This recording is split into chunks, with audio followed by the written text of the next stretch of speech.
Hello friends, आज के समय में गवर्नमेंट ट्राई कर रही है हमारे जो क्ले ब्रिक्स होते हैं, मतलब मिट्टी वाले जो ईंटें होते हैं जो हमारे घरों में उपयोग किया जाता है, इनको बैन करने की। जिसका मुख्य कारण है कि हमारी जो सॉयल माइनिंग है वो काफ़ी ज़्यादा हो रही है। हमारे पृथ्वी का मिट्टी काफ़ी ज़्यादा मात्रा में बर्बाद किया जा रहा है और इसी के साथ में जो ईंट के भट्ठे होते हैं, इनकी जो चिमनी होती है वो जब चलती है तो उससे काफ़ी ज़्यादा पॉल्यूशन जनरेट होता है, जो कि हमारे वातावरण के लिए सही नहीं है। इसीलिए इसका सॉल्यूशन लेके अगर आएँ तो वो होते हैं जितने भी हमारे कंक्रीट ब्रिक्स। अब इन कंक्रीट ब्रिक्स के फील्ड में अगर एक बिज़नेस स्टार्ट किया जाए तो ये एक बहुत ही ज़्यादा प्रॉफिटेबल बिज़नेस हो सकता है। बट लोग जो हैं वो वीडियोज़ में बताते हैं कि आप अगर कंक्रीट ब्रिक का बिज़नेस स्टार्ट करते हैं तो ये काफ़ी ज़्यादा महंगा पड़ने वाला है और काफ़ी बड़े स्केल पर इसे शुरू किया जाता है। बट ऐसा कुछ भी नहीं है। आप अगर चाहें तो इसे बहुत ही छोटे स्केल पर भी शुरू कर सकते हैं। क्या तरीका होता है आपको इससे छोटे स्केल पर अगर स्टार्ट करना है और किस तरीके से आप इसे स्टार्ट कर सकते हैं, ऐसी ही कई सारी चीज़ें आज की इस वीडियो में आपको पता चलने वाली है। तो वीडियो को अंत तक ज़रूर देखिएगा। ये वीडियो टोटल 6 पॉइंट्स में डिवाइडेड है और इन 6 पॉइंट्स को समझकर आप एक ब्रिक मैन्युफैक्चरिंग बिजनेस स्टार्ट कर सकते हैं कंक्रीट ब्रिक्स के। पॉइंट नंबर 1 की यहाँ पर बात करते हैं, हमारे पास कितनी स्पेस होनी चाहिए अगर हम एक कंक्रीट ब्रिक का बिजनेस स्टार्ट करते हैं। स्पेस के नाम पर मैं यहाँ पर आपको ज़्यादा कुछ नहीं बोलूँगा। आपके पास 2 से 3 हज़ार स्क्वायर फीट ज़मीन अगर मौजूद है तो आप इसे शुरू कर सकते हैं आसानी से, बिना किसी समस्या के। ये ज़मीन किसी भी जगह पर हो सकती है। आप अगर किसी गांव में रहते हैं तो आप वहाँ ले सकते हैं। अगर आप किसी सिटी के एरिया में आपके पास ज़मीन मौजूद है, आप वहाँ इसे स्टार्ट कर सकते हैं। ज़मीन की कोई भी दिक्कत नहीं है, कहीं पर भी हो आप इसे स्टार्ट कर सकते हैं इजीली। पॉइंट नंबर 2 की बात करते हैं। हमारे पास एक बड़ा क्वेश्चन ये आता है कि क्या इसके लिए हमें किसी भी टाइप के डॉक्यूमेंट की ज़रूरत पड़ेगी? बिल्कुल पड़ने वाली है, क्योंकि यहाँ पर आपने एक ऐसा बिजनेस स्टार्ट करना है जहाँ आपके पास लेबर भी काम करेंगे, क्योंकि अकेले आप इसे नहीं संभाल सकते। तो लेबर डिपार्टमेंट से सबसे पहले आपके पास लाइसेंस मौजूद होना चाहिए। इसके अलावा जो आपका जीएसटी रजिस्ट्रेशन होता है वो मौजूद होना चाहिए आपके बिज़नेस के नाम से। ये बहुत ज़्यादा इम्पॉर्टेंट है अगर आप इसे एक बड़े स्केल पर शुरू करते हैं, क्योंकि यहाँ पर आपके जो कस्टमर्स होंगे वो अधिकतर गवर्नमेंट के कस्टमर्स होंगे। गवर्नमेंट द्वारा जितनी भी सड़कें बनवाई जाती हैं एक्सेट्रा, मैं बताऊँगा आपको आप वो कैसे उन तक पहुँच सकते हैं और कैसे अपने प्रोडक्ट को बेच सकते हैं। बट ये समझ के रख लीजिए कि ज़्यादातर कस्टमर्स आपके वही होंगे जो गवर्नमेंट के लिए काम करते हैं। तो इसमें आपको रजिस्ट्रेशन बहुत ज़्यादा इंपॉर्टेंट है जीएसटी का। पॉइंट नंबर 3 की बात करते हैं। यहाँ पर हमें कौन कौन से मटेरियल की ज़रूरत पड़ेगी, कौन कौन से मशीनों की ज़रूरत पड़ेगी। अब यहाँ पर बहुत बड़ी चीज़ आ जाती है कि लोगों को ऐसा लगता है कि हम यहाँ पर ये समझ लीजिए बहुत ही ज़्यादा बड़े स्केल पर इन्वेस्ट करने वाले हैं। ऐसा कुछ नहीं होता है। यहाँ पर आपको ज़्यादा कुछ नहीं चाहिए, सिर्फ एक कंक्रीट मिक्सचर मशीन चाहिए जिससे आप इन ईंटों को बनाएंगे। अब ये कंक्रीट मिक्सचर मशीन की कीमत बहुत ज़्यादा से ज़्यादा 50,000 होगी, इससे ज़्यादा नहीं होती है। जिससे आप छतें बनते हुए देखते हैं, ये कंक्रीट मिक्सचर मशीन होती है। और अगर आप इसे छोटे स्केल पर शुरू करते हैं तो आप 50,000 की कंक्रीट मिक्सचर मशीन से इसे शुरू कर सकते हैं। आपके पास रॉ मटेरियल के रूप में डस्ट होना चाहिए, जो बजरी होती है छोटी वाली सीमेंट, वो होना चाहिए। इसके अलावा सीमेंट होना चाहिए 43 ग्रेड का, ये सबसे बेस्ट रहता है इन ईंटों के लिए। और अलग अलग टाइप के सांचे होने चाहिए आपके पास, जो कि आप indiamall.com से ये सारी चीज़ें खरीद सकते हैं इजीली। अलग अलग टाइप के सांचे आपके पास अगर मौजूद हैं तो आप उनसे अलग अलग टाइप के ईंटें बना सकते हैं। इसके अलावा कलर केमिकल्स होते हैं, जो बहुत सारे ईंट जो कलरफुल होते हैं, उन कलरफुल ईंटों के लिए जो है वो आपको केमिकल्स की ज़रूरत पड़ने वाली है।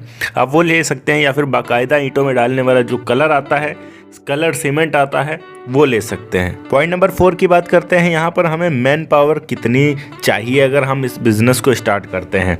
अब क्योंकि ये एक बड़े स्केल का बिज़नेस होगा, मतलब ज़्यादा इन्वेस्टमेंट की बात नहीं करते हैं, बट फिर भी यहाँ पर आपका बिज़नेस ऐसा बिज़नेस है जिसमें बंदों की ज़रूरत तो एटलीस्ट आपको पड़ेगी, कम से कम नहीं चाहता तो 10 से 12 बंदों की, क्योंकि एक साथ उनको काम करना होगा।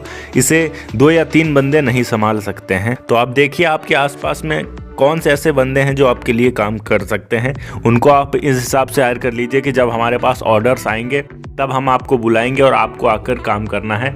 आपको पर डे के हिसाब से दिया जाएगा पैसा, या फिर आप उनको ये भी कह सकते हैं कि आप पूरी टीम बना लीजिए अपनी और जितने ब्रिक्स बनाएंगे उस हिसाब से आपको पैसे दिए जाएंगे। चलिए बहुत इंपॉर्टेंट पॉइंट की बात करते हैं, पॉइंट नंबर 5 की, कि हमारे ये जो ईंटें हैं अब इनको बना लेंगे तो वो बिकेंगे कहाँ पर। ये बहुत इंपॉर्टेंट चीज़ है कि भाई हम किसी बिज़नेस को अगर स्टार्ट करते हैं और उसके आगे का हमें नहीं पता है कि कैसे क्या होगा, तो हम उसे कैसे शुरू कर लें।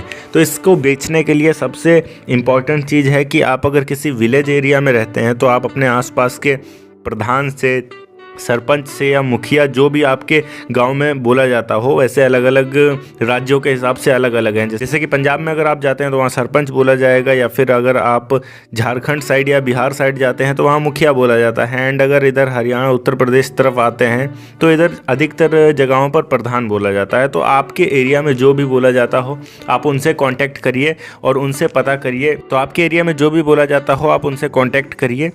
उनके अंडर में जितने भी कंस्ट्रक्शन के काम चलते हैं उनके गांवों में, वो चलते रहते हैं, और उनसे बात करिए कि आपको अगर अपने गांव में किसी भी कंस्ट्रक्शन के लिए ब्रिक्स चाहिए तो हम अवेलेबल करा देंगे, आप हमें ऑर्डर दीजिए और आप उनको अवेलेबल करवाइए। और अगर आप खुद उनके पास जाते हैं तो ये बहुत ज़्यादा चांस बढ़ जाते हैं कि आपको ज़्यादा से ज़्यादा ऑर्डर मिलेंगे। और अगर आप शहरी एरिया में रहते हैं और शहरी एरिया में से बेचना चाहते हैं तो जो गवर्नमेंट के ठेकेदार होते हैं, मेयर होगा जो आपके एरिया का, उनसे आप कांटेक्ट कर सकते हैं। विधायक जो होंगे उनके साथ में जो ठेकेदार रहते हैं उनसे बात कर सकते हैं आप कि आपको अगर ब्रिक्स चाहिए तो हम आपको अवेलेबल करा देंगे। जहाँ से आप ख़रीदते हैं उससे कम प्राइस में अवेलेबल करा देंगे। 1-आधा रुपया आप छोड़ दीजिए पर ब्रिक पर, जिससे कि आपको ज़्यादा से ज़्यादा प्रॉफिट मिल सकता है। क्योंकि आपके जो ब्रिक्स हैं, आप अगर थोड़ा सा रेट कम कर देंगे तो आपके ब्रिक्स ज़्यादा बिकना शुरू हो जाएंगे। अब बात करते हैं पॉइंट नंबर 6 की, कि इसमें हमारा इन्वेस्टमेंट कितना होने वाला है और अर्निंग कितनी होने वाली है। ये एक महत्वपूर्ण चीज़ आ जाती है। इन्वेस्टमेंट की अगर हम बात करें तो ये मान के रख लीजिए 50,000 की आपकी मशीन हो गई, प्लस यहाँ पर आपको ज़मीन लेना पड़ेगा। अगर आप ज़मीन लेते हैं तो कोई ज़रूरी नहीं कि वहाँ एक बड़ी सी बिल्डिंग बनाकर ही आप इस बिज़नेस को शुरू करें। आप ऊंची दीवारें उठा सकते हैं, ऊपर से टीन डलवा सकते हैं, गोडाउन टाइप बनवा सकते हैं। बस वो बारिश ना वहाँ पर पहुँच सके, अगर आपने सीमेंट की बोरियाँ रखी हुई हैं तो वो ना भीग सके। इन सारी चीज़ों को आपको ध्यान में रखना है। तो इसलिए आप वहाँ पर टीन डलवा सकते हैं और अपने बिजनेस को शुरू कर सकते हैं दीवार उठवाकर। साथ ही साथ यहाँ पर आपको एक व्हीकल चाहिए, जिससे कि आपकी बनाई हुई जितनी भी ईंटें होंगी इनको आप कस्टमर के घर तक या फिर जहाँ से भी ऑर्डर आए हैं वहाँ तक छुड़वाएंगे। तो मोटा मोटी अगर इन सारी चीज़ों को देख लिया जाए और रॉ मटेरियल आपका देख लिया जाए तो आप 10 लाख के अंडर में से शुरू कर सकते हैं ईजिली। इसके साथ अगर अर्निंग की बात करें, यहाँ एक ईंटे को बनाने का कॉस्ट जो है वो लगभग 10 से 12 रुपये आता है। और एक ईंटा अगर हम ये बात करें कि कितने तक बिकता है तो 17 से 20 रुपये तक बिकता है। अगर हम एक अनुमानित रेट की बात करें कि एक ईंटे पर आपको कितने रुपए बचते हैं, तो 5 से 6 रुपये लगभग बच जाते हैं। अगर आपने एक दिन में ज़्यादा नहीं, केवल 1000 ईंटें भी बनवाए हैं और बेचे हैं, तो यहाँ आपकी एक दिन की अर्निंग जो है वो 5 से 6 हज़ार रुपये जाने वाली है। और कोई ज़रूरी नहीं कि आप सिर्फ इतने ही बेचते हैं। अगर आपके पास 10 से 12 लेबर हैं और रेगुलर काम कर रहे हैं तो आप एक दिन का 4 से 5 हज़ार ईंटें भी बना सकते हो ईजिली। और जितने भी ऑर्डर्स लगते हैं आप उनको पूरा कर सकते हो, ज़्यादा से ज़्यादा अर्निंग कर सकते हो। ये थी एक छोटी सी वीडियो की किस तरीके से आप एक कंक्रीट ब्रिक का प्लांट स्टार्ट कर सकते हैं, मिनी प्लांट स्टार्ट कर सकते हैं। अगर वीडियो अच्छी लगी हो तो वीडियो को लाइक करके चैनल को सब्सक्राइब जरूर कर दीजिएगा।